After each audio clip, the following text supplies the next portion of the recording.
Imagine you a world where even the most seemingly random events are governed by unseen laws. Sounds far-fetched, right? Well, get ready to have your perspective challenged. Hello everyone, and welcome back to Ace Book Talk. Today, we're diving deep into a fascinating work that attempts to uncover these hidden patterns within the grand tapestry of human civilization. History of Civilization in England, Vol. Owned by Henry Thomas Buckle. Buckle, a name perhaps not as instantly recognizable as some historical figures, was a 19th century English historian, sociologist, and chess player. Born into a wealthy merchant family, he was largely self-taught, devouring books on a wide range of subjects. Buckle believed that history should be approached scientifically, focusing on the general laws that govern human progress, rather than just recounting individual events and biographies of kings and queens. He set out to write a comprehensive history of civilization, aiming to demonstrate that human actions are determined by invariable laws. Sadly, his ambitious project was cut short by his untimely death at the age of 39, leaving his magnum opus unfinished after only 2 volumes. In the first volume, Buckle lays the groundwork for his ambitious project by examining the influence of physical laws, such as climate, soil, and food, on the early development of societies. He argues that these factors shape the character and institutions of a nation, determining its level of civilization. Buckle then shifts his focus to the intellectual laws governing human progress, particularly the influence of skepticism and the accumulation of knowledge. He posits that intellectual advancement is the driving force behind societal progress, leading to improvements in morality, government, and overall human well-being. Now, let's delve into the core arguments of the book. Buckle meticulously examines the impact of the physical environment on the development of different civilizations.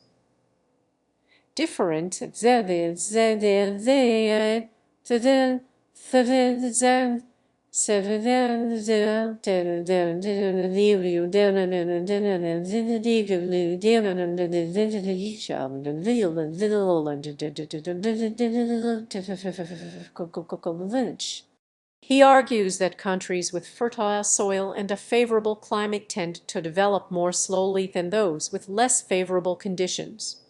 This is because in fertile regions people can easily obtain food and resources without having to exert much effort, leading to a lack of innovation and intellectual stimulation. Conversely, in harsher environments, people are forced to be more inventive and resourceful in order to survive, which fosters intellectual growth and progress. He even brings up a hypothetical coin toss, suggesting that the regularity of suicides or murders within a population suggests that societal factors are more at play than individual will. Buckle also emphasizes the importance of intellectual progress as the primary driver of civilization. He argues that the accumulation of knowledge and the spread of skepticism are essential for challenging existing beliefs and promoting innovation. He criticizes dogmatism and superstition, arguing that they stifle intellectual growth and hinder progress. Buckle contends that the progress of society is directly proportional to the amount of intellectual liberty that it enjoys. He suggests that societies that allow for open debate and the free exchange of ideas are more likely to advance than those that suppress dissent and maintain rigid social hierarchies. He believed strongly in the power of knowledge to overcome prejudice and irrationality. He was particularly interested in the relationship between knowledge, skepticism, and social progress. He saw skepticism not as a destructive force, but as a necessary tool for questioning established beliefs and promoting intellectual honesty.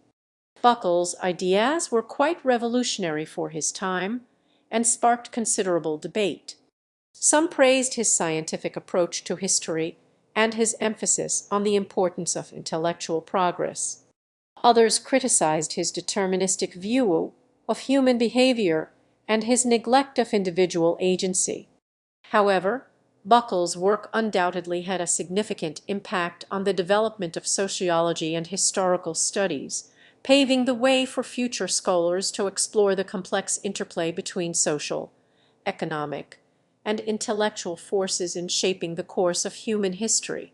So, what are the key takeaways from Buckle's History of Civilization in England, Vol. 1? First, it reminds us of the profound influence of our environment on our lives. While we may think of ourselves as independent individuals, we are all shaped by the physical conditions in which we live, as well as the cultural and intellectual climate around us. Second, Buckle's work underscores the importance of critical thinking and skepticism.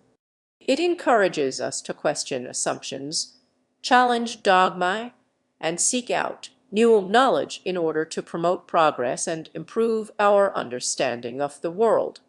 Finally, Buckle's book serves as a reminder that progress is not inevitable.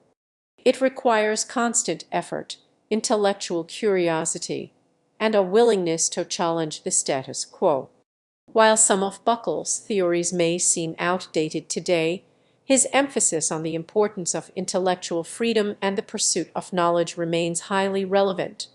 His book is a powerful reminder that the progress of civilization depends on our ability to think critically, question assumptions, and embrace new ideas. It challenges us to be active participants in shaping our own destinies and to strive for a more enlightened and just world. That's all for this episode of Ace Book Talk. I hope you found this exploration of Henry Thomas Buckle's work thought-provoking and insightful. If you enjoyed this video, please give it a like and subscribe for more book recommendations. Let me know in the comments what you thought about Buckle's ideas. Until next, happy reading.